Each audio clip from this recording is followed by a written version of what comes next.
The thick scent of bleach burned my nostrils as I scrubbed the toilet bowl, my knees aching against the cold tile floor. Laughter echoed from the doorway where Vince leaned casually against the frame, arms crossed over his expensive tailored shirt, watching me with undisguised satisfaction. "Make sure you get under the rim, Madeline. That's where all the nasty stuff hides." His voice carried that particular tone he reserved for moments like this, honey-coated venom. Behind him stood at least 15 of my colleagues, some averting their eyes in embarrassment, others watching with morbid fascination. Nobody stepped forward. Nobody objected. The silence in that executive bathroom was broken only by the harsh sound of bristles against porcelain and the occasional quiet chuckle from Vince. "Maybe this will teach you respect?" he sneered, handing me a mop for the floors. 15 years in chemical engineering, and you still haven't learned when to keep your concerns to yourself. I said nothing, focusing on the task, ignoring the burn of humiliation that crawled up my neck.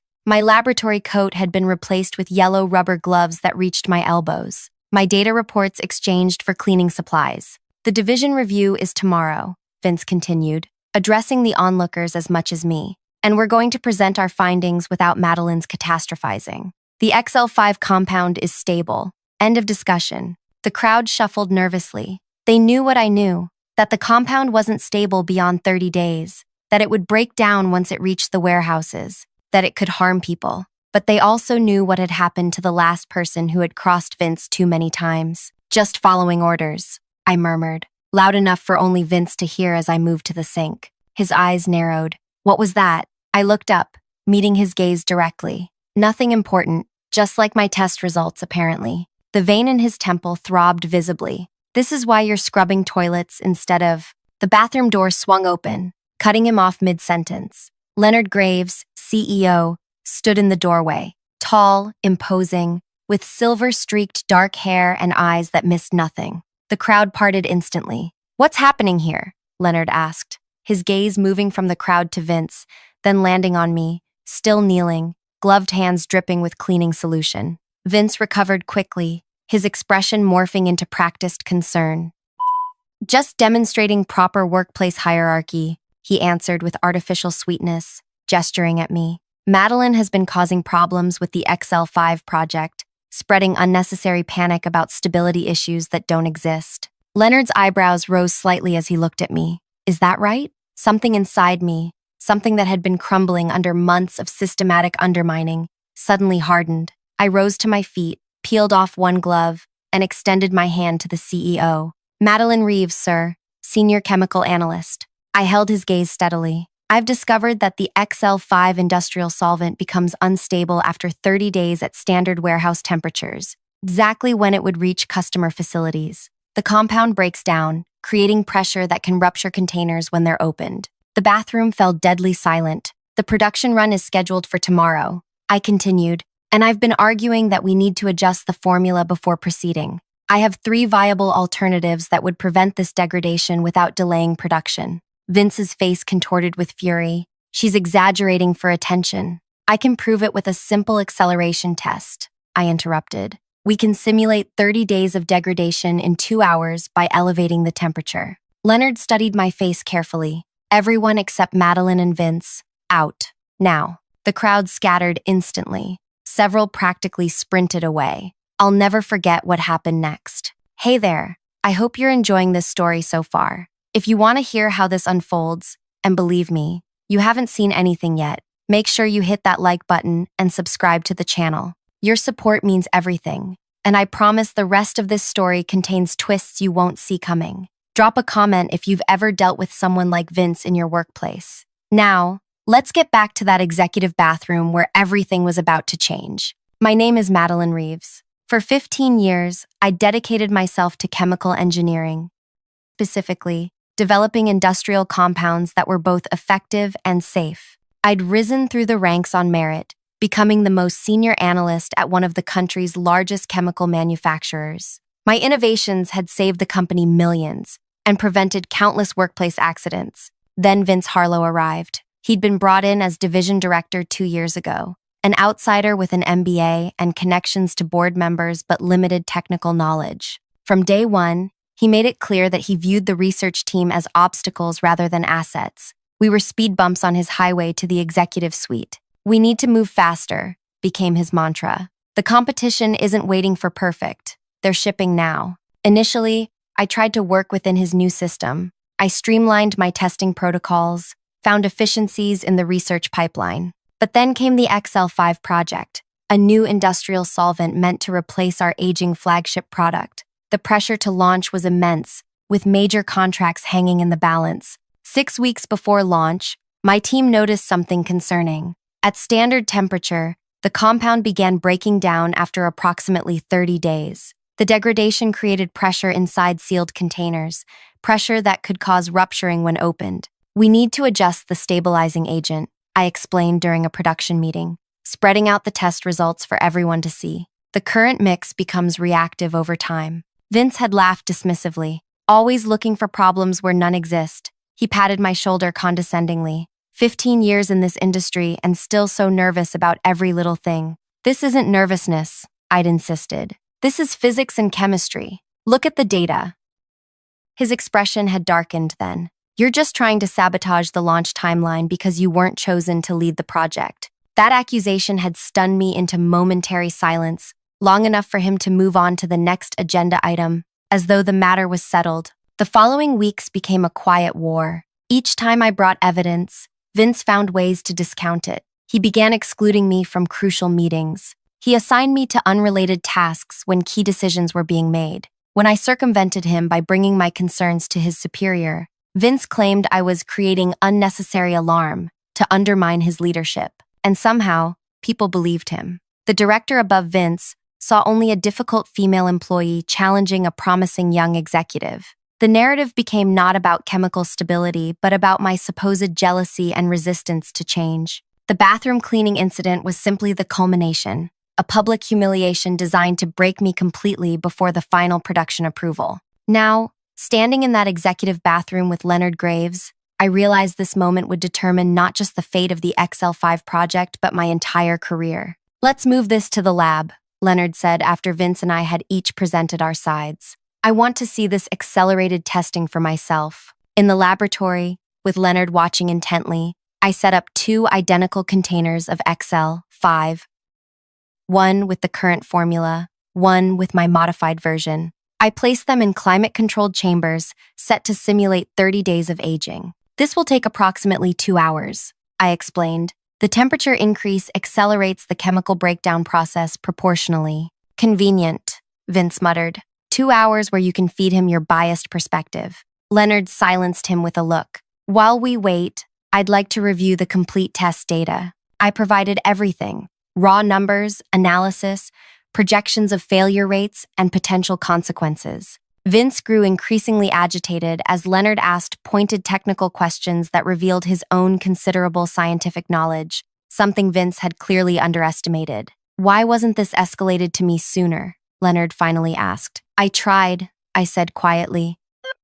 "My reports were filtered." Vince's face flushed. "That's an outrageous." The timer interrupted his protest. We turned to the test chambers. The difference was undeniable. The original formula sample had visibly discolored, and the container showed signs of distortion from internal pressure. My alternative remained clear and stable. Leonard stared at the evidence for a long moment. "Stop production," he said finally. "Implement Madeline's formula immediately." "But the delay will cost," Vince began. "Less than the lawsuits and recall would," Leonard cut him off. "And far less than the human cost if this product injured workers." He turned to me. "Madeline, I'd like you to personally oversee the reformulation." "Vince, my office in 1 hour." As Leonard left, Vince's expression morphed from shock to calculated calm. "This isn't over," he said quietly. "You've embarrassed me in front of the CEO. There are consequences for that kind of disloyalty." I should have felt vindicated. Instead, I felt a cold knot of dread forming in my stomach.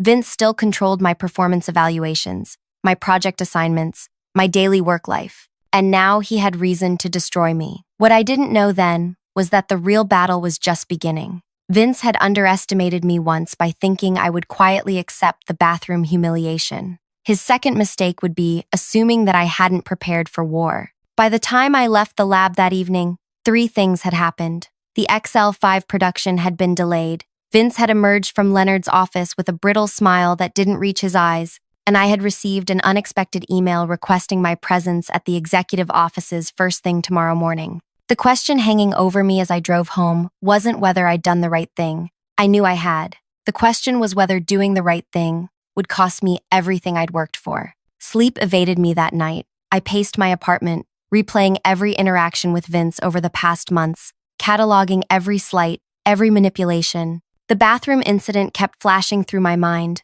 the faces of my colleagues watching, saying nothing. By morning, exhaustion had hardened into something else entirely. I dressed with particular care, a charcoal suit I reserved for important presentations, subtle makeup that emphasized my eyes, professional, competent, unbroken. The executive floor was unnervingly quiet when I stepped off the elevator at 7:30 a.m. Sunlight streamed through floor-to-ceiling windows, illuminating artwork I'd never had reason to notice before. A receptionist I didn't recognize guided me to a conference room where Leonard Graves waited alone. "Madeline," he said, rising from his seat, "thank you for coming early. No sign of Vince, no human resources representative, just the CEO and me. Please sit," he said, gesturing to a chair. "I've spent most of the night reviewing the Excel 5 project documentation." My throat tightened. Despite the evidence, despite Leonard's apparent support yesterday, this could still go badly.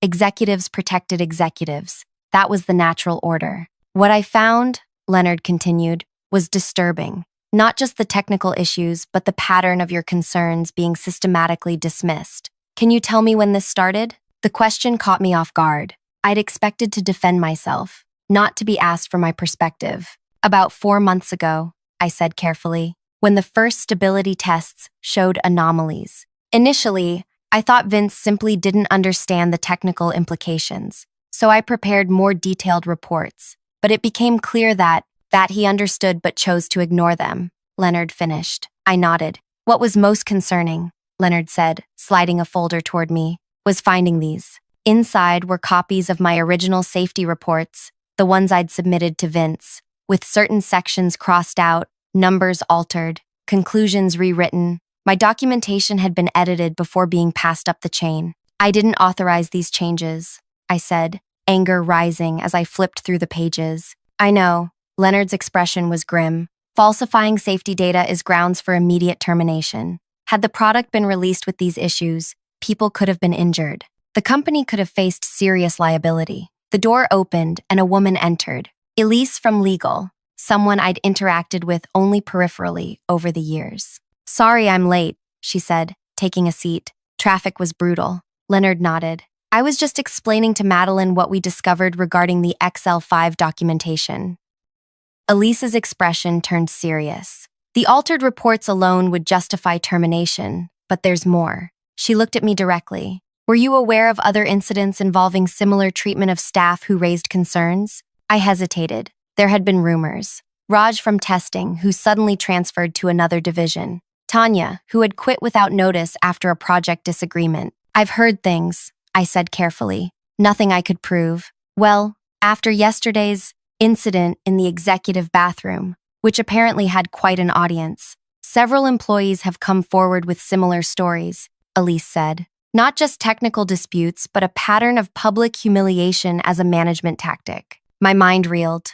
Others were speaking up. "Vince has been suspended pending a full investigation," Leonard said. "In the meantime, I need someone to take over the division who understands both the technical challenges and the team dynamics. Someone who puts safety first." The implication hung in the air for several heartbeats before I realized what he was suggesting. "Me? You want me to run the division?" "Temporarily, at minimum," Leonard confirmed. "The Excel 5 reformulation needs to happen immediately. The team trusts you. And frankly, after watching you stand your ground yesterday despite extraordinary pressure, I'm convinced you have the necessary leadership qualities." It was vindication, beyond anything I could have imagined yesterday while kneeling on that bathroom floor. Yet, something didn't sit right. This resolution felt too neat, too swift. "What about Vince's allies in upper management?" I asked. "The people who enabled this culture? They won't simply accept my authority." Leonard and Elise exchanged glances. "You're right to be concerned,"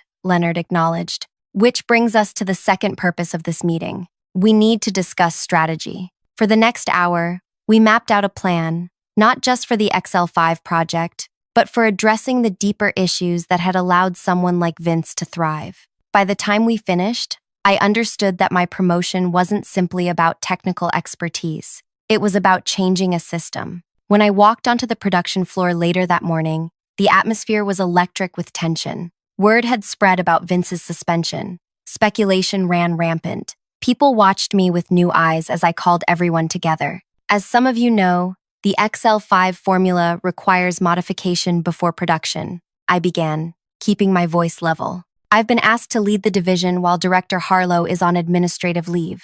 Our priority is implementing the stabilized formula and proceeding with production as quickly as safety allows. Murmurs rippled through the crowd. I noticed several people who had watched my humiliation yesterday now couldn't meet my eyes. I need the core research team in the main lab in 15 minutes. Everyone else, please continue your regular duties. My door is open if you have concerns or information you believe I should know. As people dispersed, Mason, a junior chemist who had been among those watching in the bathroom, approached hesitantly. Madeline, he started, clearly uncomfortable. About yesterday, I should have said something. I studied him for a moment. Yes, you should have. He flinched but nodded. I know. We all should have. Why didn't you? I asked, genuinely curious. Vince made it clear what happens to people who challenge him, after what he did to Tanya. What exactly did he do to Tanya? I pressed. Mason glanced around nervously. She found inconsistencies in the quarterly safety report. When she brought it up, Vince started assigning her to night shifts, excluding her from meetings. Then he put a written warning in her file, claiming she was negligent with equipment calibration, which was completely false. She quit the next day. I'd suspected something like this, but hearing it confirmed made my blood boil. Things will be different now, I promised, but I need everyone's help to make that happen, starting with honesty. The following days were a blur of activity. The reformulation proceeded smoothly, now that the technical concerns were being addressed openly. The team, liberated from Vince's oppressive management, worked with renewed energy and creativity. I made a point of recognizing contributions publicly and creating space for questions and concerns. But paradise it was not. Vince's allies in management began a quiet campaign of resistance. Requests from my division were mysteriously delayed. Resources I needed became suddenly unavailable. Emails went unanswered. Then the whispers started. I was emotional, difficult to work with. I had orchestrated Vince's downfall out of jealousy. I was sleeping with Leonard to advance my career. Each day brought new challenges. A key supplier suddenly canceled our order, citing restructuring. The quarterly budget review meeting was rescheduled 3 times, always to times I couldn't attend. Access to certain research databases was inexplicably revoked for my team. After 2 weeks of this, I received an unexpected visit from Pavel, a veteran engineer who had largely kept to himself during Vince's reign. They're setting you up to fail, he said without preamble, closing my office door behind him. Who is? Vince's friends on the executive committee. They've convinced themselves that if you fall flat, Vince can return as the savior. I leaned back in my chair, processing this. How do you know this? Pavel hesitated. My brother-in-law plays golf with Drew Lansing. Drew's been bragging about how they're going to make sure you crash and burn before the quarterly report. Drew Lansing, VP of Operations, and Vince's most vocal supporter. If he was actively working against me, that explained a lot. What exactly are they planning? I asked. They're going to claim the XL5 reformulation was unnecessary, a costly delay caused by your excessive caution. They've commissioned an outside lab to run tests designed to show the original. A formula was stable enough for market. My mind raced. But that's easily disproven. We have all the original test data. Pavel's expression turned grim. Data can be reinterpreted. Numbers can be massaged. You know that as well as I do. He was right. With enough selective presentation, even solid science could be questioned. And with board members who lacked technical background, perception could override reality. Why are you telling me this? I asked. You've never gotten involved in politics before. Pavel's weathered face showed a flash of emotion. My daughter works in a facility that would use XL5 if that unstable formula had gone to market. He shook his head. Some things matter more than keeping your head down. After Pavel left, I sat motionless, staring at the wall. The temporary victory of Vince's suspension now seemed hollow. The real power players were moving against me, and they had resources and connections I couldn't match. I thought about resigning, finding another position somewhere without this toxic baggage. It would be easier, cleaner, but then I thought about the bathroom floor, about the yellow gloves and the mop, about colleagues watching in silence, about Tanya and Raj and all the others who had been pushed out for doing the right thing. No, running wasn't an option. That evening, I stayed late, alone in my office, formulating a plan. If Drew and his allies wanted a war, I would give them one, but on my terms, using weapons they wouldn't expect. The next morning, I made 2 phone calls that would change everything. The first was to Leonard Graves, requesting an emergency meeting of the full executive committee for the following Monday. The second was to someone outside the company altogether, someone I hadn't spoken to in years. "Hello?" A woman's voice answered, professional but guarded. "Tanya, it's Madeline Reeves." There was a long pause. "Madeline, I heard you're running the division now." "Temporarily," I said, "and I need your help."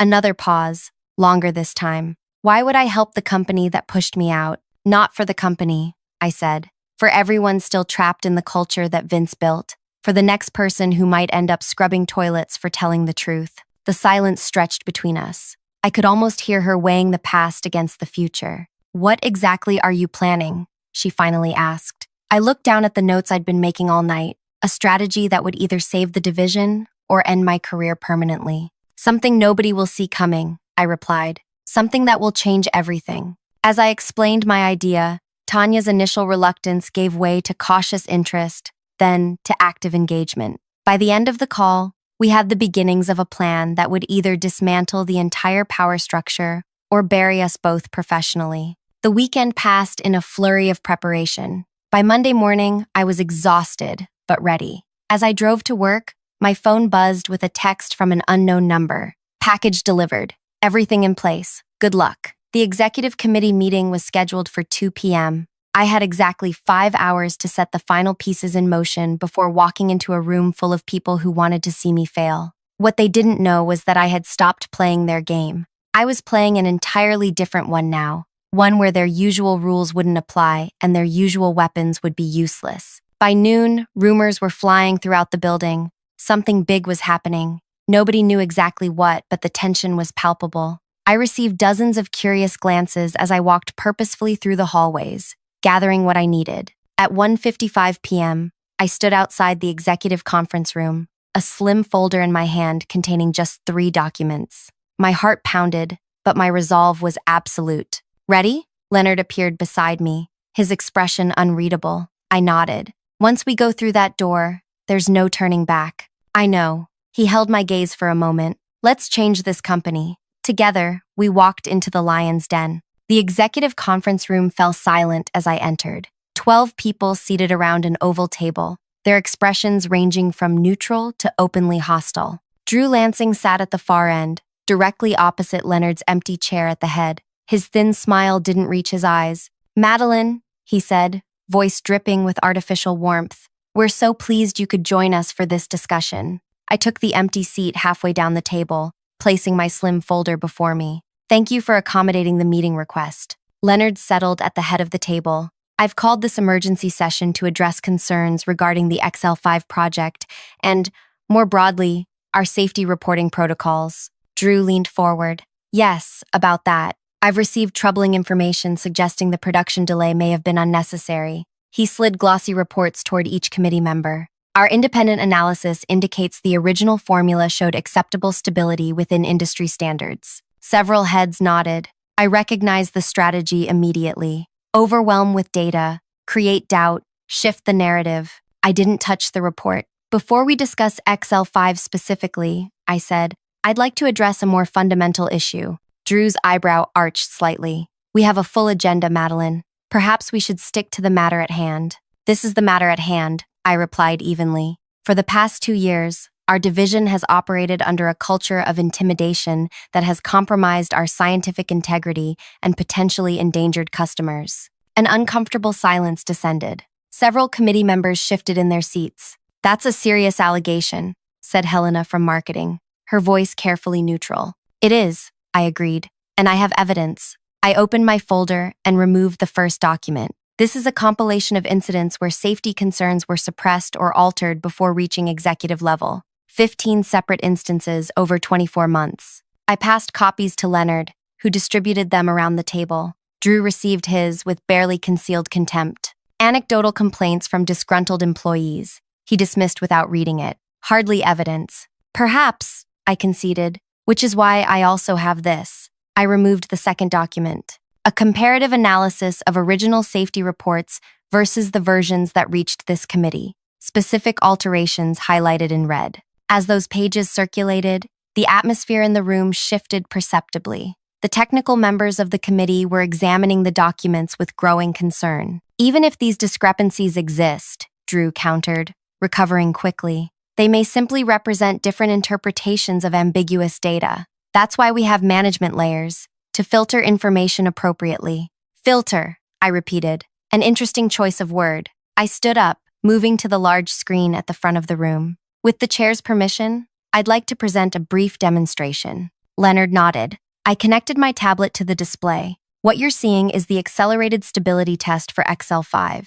2 identical samples, the original formula and my modification. This test compresses 30 days of chemical degradation into 2 hours. The video played silently. Everyone watched as the original formula gradually discolored, the container visibly distorting from internal pressure. This isn't about interpretation, I said. This is physics and chemistry. When opened after 30 days, the original formula would release volatile compounds. In enclosed spaces like workshops or factories, this creates a serious health risk. Drew wasn't ready to concede. One test doesn't. We ran it 17 times, I interrupted. Same results every time. The independent lab, Drew began, didn't test for the specific degradation pathway I identified. I completed his sentence. Their protocol examined different parameters entirely. It was designed to miss the problem.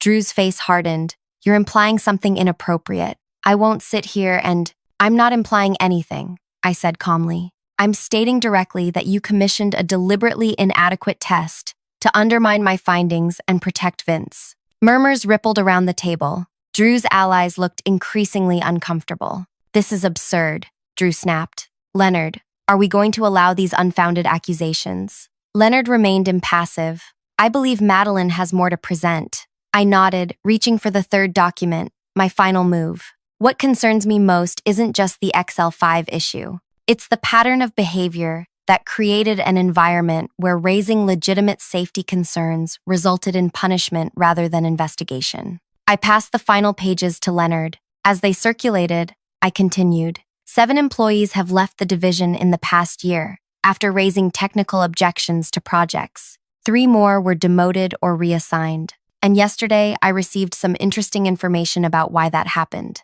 The conference room door opened. Tanya walked in, professional and composed in a tailored navy suit. Behind her came Raj, then 3 other former employees I recognized from personnel files. Drew half rose from his chair. This is highly irregular. Who authorized? I did, Leonard said quietly. Please continue, Madeline. These former employees have provided sworn statements describing systematic retaliation for raising safety concerns, I explained. But more importantly, they've revealed a financial incentive structure tied to pushing products through, regardless of risk factors. Drew's face drained of color. The third document in your hands, I continued, details how certain executives received substantial bonuses for each product launched. Bonuses that weren't contingent on product safety or performance, only on launch dates being met. All eyes turned to Drew, whose usual composure was crumbling visibly. This creates an inherent conflict of interest, I said, when the same people who benefit financially from rapid launches also have the power to silence safety concerns. We've created a system designed to fail. The room had gone deadly silent. Even Drew's strongest allies were now examining the documents with disturbed expressions. What exactly are you proposing? Helena finally asked. A complete restructuring of our safety protocols, I replied. Independent review panels, protection for employees who raise concerns, and most importantly, a severing of the connection between launch bonuses and those responsible for safety oversight. I turned to face Drew directly. It's not just about Vince. It's about the system that rewarded his methods. Drew rallied for one final counterattack. This is nothing but an ambitious power play. Madeline orchestrated Vince's downfall to position herself for promotion. These so-called witnesses are her friends, helping her agenda. Tanya stepped forward. Actually, I hadn't spoken to Madeline in over a year before she called me this weekend. I came forward because she was the first person with enough courage to challenge the culture you created.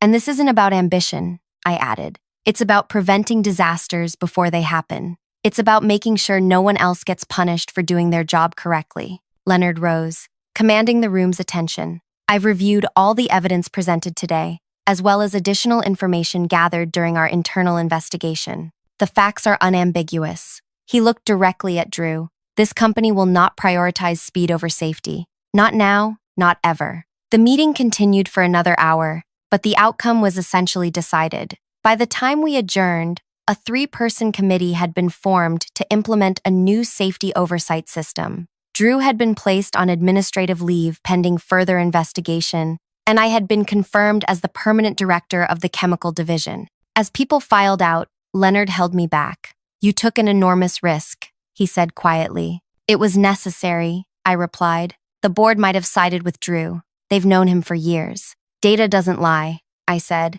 "and neither do test results. That's why I've always trusted science over politics." Leonard studied me thoughtfully. "What made you start collecting all this evidence? You couldn't have put this together just over the weekend." I smiled slightly. "I've documented everything since the day Vince first dismissed my concerns about XL5.